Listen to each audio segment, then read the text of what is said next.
We work for Mr. Tunstall as regulators. We regulate any stealing of his property. We're damn good, too. But you can't be any geek off the street. Gotta be handy with the steel, if you know what I mean. Earn your keep.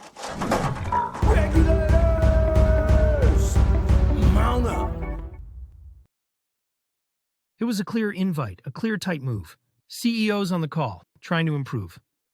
You guys, the CEO of Topstep, Warren G. No, wait, sorry, Michael Patak, has apparently crowned himself the new Captain America of futures trading. And how, you ask? By creating, wait for it, a self-regulatory organization. Because when you think, who should regulate prop firms, obviously the answer is the CEOs of prop firms. It's like if you caught your kid eating an entire cake and they said, "Don't worry, Mom, I'll be the one to punish myself." I'm very fair. On April 22nd, Patak announced on X, because apparently that's the right platform to launch an SRO, that he emailed a bunch of futures prop firm executives, inviting them to build forward together. Which sounds super inspiring, until you realize he didn't actually say what they were building. A regulatory body? A monopoly? An artisanal candle company called Conflict of Interest? And the reaction? It was mixed, like a cocktail called Hope with a Spritz of Utter Distrust. First, you had JMU Trades, who saw right through it and called it, "The wolf wants to guard the hen house." Because nothing says fair regulation, like the wolf applying for head of security at the chicken coop. Then Brian Stonk chimed in asking the big question. Will this give traders a real voice, or will it just lead to firms high-fiving each other while duct-taping traders' mouths shut? Well, he didn't say that exactly, but you get the idea. Meanwhile, GT Trades tried to be the optimist. He was like, look, this could be good if it doesn't turn into a corporate Hunger Games, which is adorable. And Michigan Grower pointed out the obvious. When companies regulate themselves, the only thing they're policing is their profit margins. To his credit, Patak tried to calm the pitchfork mob. He posted again and said, "Hey, over 15 firms already won in, and it's just a simple code of conduct." Ah, yes. Because when has a vague code of conduct ever backfired? Anyone? Enron? Lehman Brothers? Big Tobacco? Bueller? And just when things were getting juicy, JesseW dropped a YouTube video called Michael Patak's SRO Plan Exposed, Why Traders Hate It. Subtle. I'm sure it's super calm, totally reasonable, and definitely doesn't involve 15 minutes of a guy screaming into a ring light. Oh wait, it does? Well, let's hear from JesseW now. Today on Futures for Our Future, we're excited to welcome a very special guest, JesseW, here to help us understand his points a little more clearly, and, if possible, with fewer bold claims, dramatic exaggerations, and marathon-length sentences. Jesse, thanks for joining us. Let's dive right in. And this time, let's try to keep the hyperbole to a manageable simmer. So what brings you to the show today? And remember, no epic sagas, no world-ending predictions. Just keep it simple. Topstep's Michael Patak just dropped a bombshell on X about starting an organization to self-regulate the prop space, the entire prop world, really. And I'm here to tell you why this could be dangerous, in my opinion, and a complete disaster for the prop space, and specifically you and I as traders. Sounds a lot like a homeowners association. We all hate HOAs and Karens, so how is this going to develop itself? Because nothing says awesome and freedom like adding rules on top of other rules, which are on top of regulations, which are on top of laws. Yay, big government. No, bro. What are we talking about here? Wow, okay. That was a lot to unpack. Let me see if I can help clarify what you're saying. I think your main point is that you don't like the idea of CEOs regulating the prop firm space. Fair enough. And the more I think about it, the less I like this at all. The more I want to say, no, none of this. There should be not a single prop firm owner, not a single prop firm executive on the board of one of these things. That's my opinion anyways. But surely you understand that no business would voluntarily give up control over its own operations without having a say in how the code of conduct is created and enforced, right? But the reality of that is that we don't live in a fucking utopia where everything's perfect and everybody's singing Kumbaya and there's freaking rainbows and sunshine and unicorns flying all over the place. So that's not what's going to happen, because anytime you have the wolves in the hen house, even if one of them wants to protect the rest of the hens, guess what's going to happen every so often? Oh, a little hen over there went missing. And in this case, it's going to be your account. Jesse, gotta say, I love where you're going with this. But can we tone down the metaphors a bit? Originally, the hens were the traders. Now they're the accounts. I get the whole fox guarding the hen house idea. Let's just try to keep it simple. Hey, Brian, maybe I can help. Let me see if I can keep things on track. So, Jesse, just to be clear, this would be a voluntary organization. Prop firms would have to opt in, and ultimately there wouldn't be any real enforcement actions. Even if firms join, they could still end up being bad actors. What makes us think that that would not be the case in this same type of little club? It's just the way it is. You know, even within this industry, oh my God, please protect me from myself because I'm a fucking idiot. I'm sorry, but I'm passionate about it because I'm tired of seeing it. And then regulation comes in, and when regulations come in, what happens next? The people in charge of the regulation, they line their pockets left and right. Some way, somehow, we see it on the daily, and I'm going to catch a lot of flack for this video. I probably will, because I'm more of the, we are adults, we need to inform ourselves thoroughly, and then we need to make decisions based on the information we have gathered. And along the way, I've been screwed. We're all going to be screwed at some point in some time with something. I think that's the point. People are already getting hurt, and they don't know how to protect themselves. Maybe, and I am open to it being done properly. But again, the only way I see that this can be done properly is if the majority of the people on the board are not owners. As a matter of fact, I think that there should probably be 0 owners. I'm sorry, Jesse, but I think if you're creating an opt-in committee to establish a code of conduct for prop firms, you have to involve the CEOs. Otherwise, why would they agree to comply? Ultimately, when things change, we all have to adapt. At the end of the day, these are my opinions personally, and the beauty of it all is that I can adapt as a trader, as a consumer, as an affiliate to the industry as it changes. And does it need changes? Certainly. Some changes. We've discussed some of them here on this channel over the last 6 months. Is this a change it needs? Maybe, but not by prop owners and executives. As we wrap things up, let's be real. Some people think traders should be the ones telling prop firms what to do. You know, the same prop firms that have banned traders just for speaking out on social media. And now, we're supposed to believe we can just walk in and tell them how to run their business? That would be like walking into a store and telling them what they can charge for their products. Sounds ridiculous, right? What could happen here in the future? Well, maybe some sort of similar type of program, but on the trader side of things, where the traders themselves, with their pocketbook, tell the prop space who's boss and what type of rules we like, what type of rules we don't like, what type of policies we like, and what type of policies we don't like. Whereas not us sitting here letting prop owners make a little organization to tell us which props are safe and which props are not, which rules we should like, which rules and policies we should not like. That's what we need to do. It needs to be reversed. It can't be this way. It's got to be reversed. Well, I guess that's all from JesseW. Thanks again for joining us. Brian, I give up. Back to you. So where does that leave us? On one hand, yes, a real code of ethics in the prop firm world, long overdue. But on the other hand, asking the firms to police themselves is like asking a group of toddlers hopped up on Mountain Dew to form a traffic control committee. So, Patak wants to launch his very own self-regulatory organization, basically a glorified pinky promise club. Before we even get started, we have to stop calling it self-regulation if it's just a code of conduct. That's like calling a group chat a government. It's not the same thing. Self-regulation means you actually have enforcement power. A code of conduct? That's just handing out cookies for good behavior. Huge difference. Okay, now that we got that straight, step 1, define your mission and scope. You got to decide what you even stand for. Are you protecting traders? Are you making firms play nice? Or are you just slapping gold stars on your buddies' LinkedIn profiles? You need to be crystal clear, because nothing builds credibility like a mission statement no one reads, but everyone will put it on their website. Step 2, form your founding committee. Ah, yes, the founding committee. You need lawyers, compliance experts, maybe a few washed-up regulators who still pay for LinkedIn Premium. Basically, anybody who can say fiduciary duty without laughing. But here's the non-negotiable. Ethical practices come first. No putting people with obvious conflicts of interest in charge. None of this, me and a few of my friends who own the same businesses are going to start an exclusive club. Founding members should be selected based on independence, transparency, and actual expertise, not just prop firm CEOs. He's going to have to bring in actual trader representation, independent oversight, and, here's a crazy thought, rules that don't just benefit the firms writing them.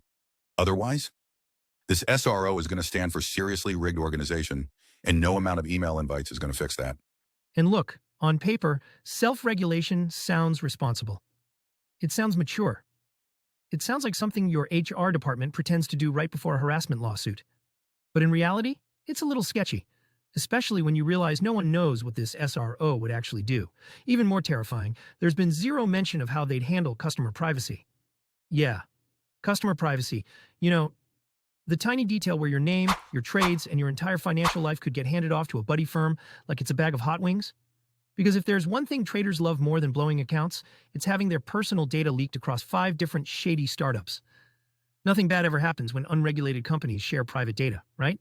Right? Naturally, the industry had thoughts, and some actual grown-ups chimed in. Jonas from Purdia Funding, who, by the way, already said back in February that he wouldn't play nice with other firms, came out and said, the core idea is simple.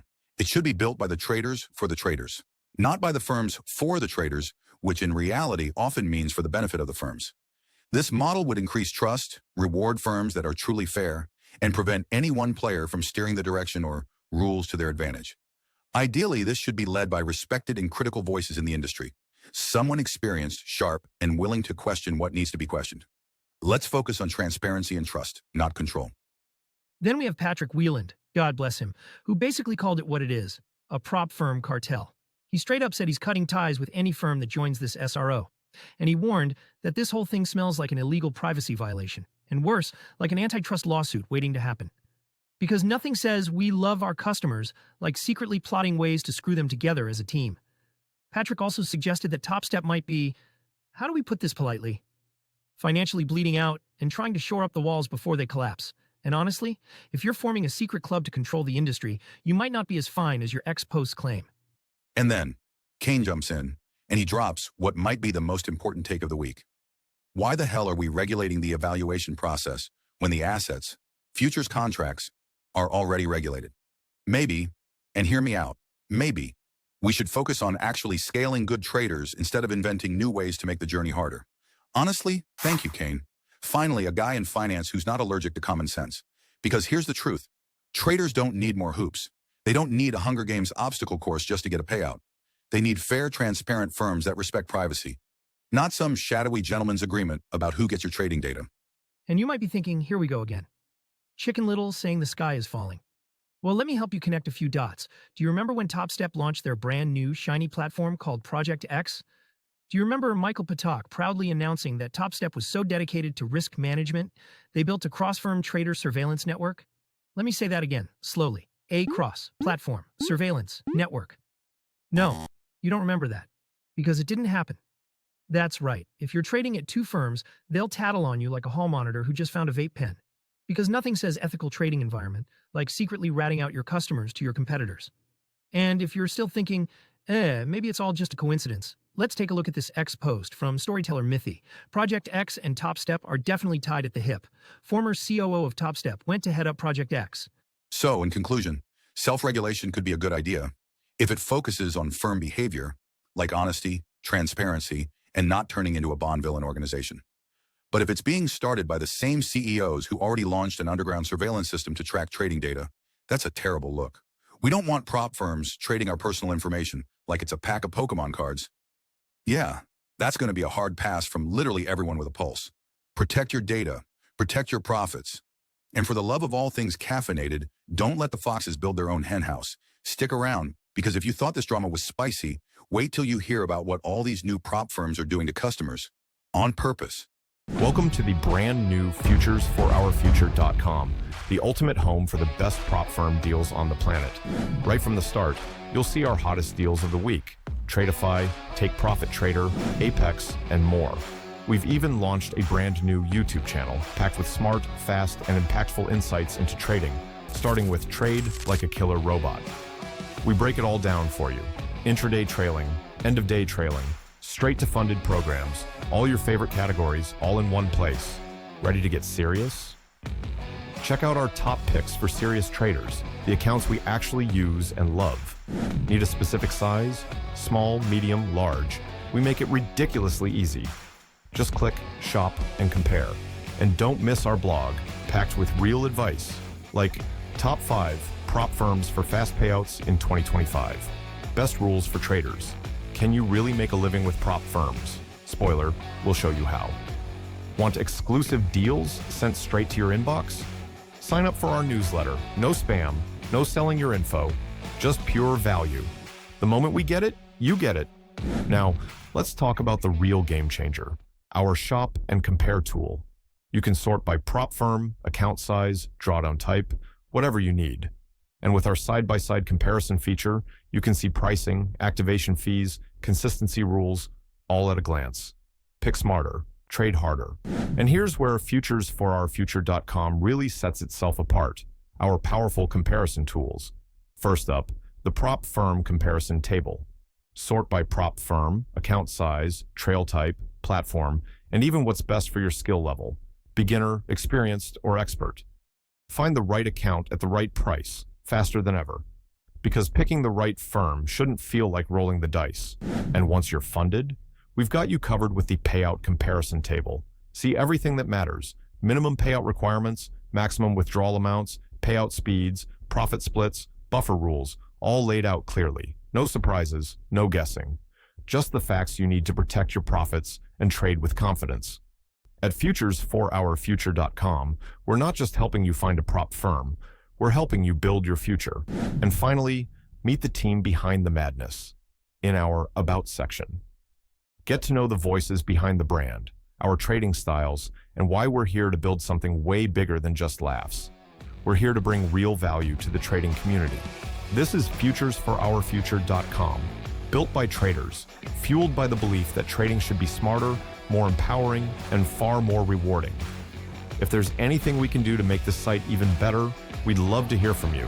Sign up for the best discounts, explore everything we've built, and, most importantly, welcome to futuresforourfuture.com.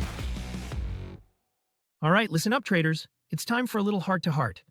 Because if you've been following the prop firm world lately, you know it's basically an episode of Survivor out there. And spoiler alert, not everyone's getting a rose. Wait, wrong show? Whatever. Point stands. At Futures for Our Future, we always tell you, choose your prop firms wisely. You're not just picking a company, you're picking who gets to mess with your hopes, dreams, and payout requests. Fun. And oh boy, the last few weeks have been a cautionary tale in real time. First up, Top 1 Futures. Now, Top 1 burst onto the scene like that new restaurant your cousin swears is the best place ever. Cheap, easy, and nobody's gotten food poisoning yet. They promise super low payout targets, huge withdrawal caps, practically handing you money with a smile. And now, reality hit harder than a margin call. Suddenly, the 2% payout requirement is now 5% for your first payout. And those big withdrawal limits? Slashed. Like Black Friday at Walmart slashed. Because, get this, they realized paying out 50% of their accounts every week wasn't exactly sustainable. Shocker. Turns out, when you hand out money faster than Oprah, you end up with a lot of broke CEOs yelling, "You get a payout." No, wait, you don't. Nobody gets a payout. Lesson here, if a new prop firm looks too good to be true, it's probably planning to change the rules on you faster than Netflix cancels your favorite show. Meanwhile, over at Funding Futures, they're doing what every startup does when rents due. Raising prices. Those $150 evaluations? Cute. Now they're $235. Because, again, sustainability, which is corporate speak for, please don't drain us dry like Top 1. And speaking of the old guard, Topstep, Topstep, the granddaddy of prop firms. They've been around forever, and boy, do they know how to tilt the odds in their favor without even pretending they're doing it for you. They're rolling out a 50% consistency rule, which basically means you can't have a winning day that's too big without raising some eyebrows. Apparently, if you win too much too fast, you must be doing something wrong. But don't worry, they're sweetening the deal by dangling a little bonus carrot. You could earn up to $250,000 in bonuses when you go live. You know, if you jump through enough flaming hoops while blindfolded in a bear costume. Classic Topstep, they giveth, and then they taketh away, and then they giveth back, but with conditions. Meanwhile, over at Tradeify, cue angelic choir music. Tradeify is just over here, actually making things better for traders. No payout windows starting May 1st. You can request your money whenever you want. Crazy concept, right? Giving traders access to their money? Plus, they're running a 30% off deal right now. And if you use code FFF, you get the best discount we can offer. Look, not all prop firms are created equal.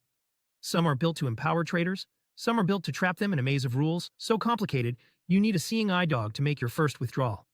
At Futures for Our Future, we only recommend the ones we trust, use, and would let babysit our dog. Okay, maybe not literally, but you get it. Trade smart, pick smart. And when in doubt, if it sounds too good to be true, it's probably Top 1 with a new email in your inbox. Finally, let's end this episode on a happy note, shall we? Because for once, and I mean for once, we actually have a prop firm story that doesn't end in disaster, rage, or a passive-aggressive "see you in small claims court" email. Nope. This week, we're talking about Apex Trader Funding actually doing something good. I know, I'm just as shocked as you are. So here's the tea. 2 traders, Jade Cap and Manbeer, just pulled off what can only be described as an absolute heist. Legally, of course. Jade Cap walked away with a $2.55 million payout. Manbeer snagged $2.46 million. Together, they drained Apex for over $5 million.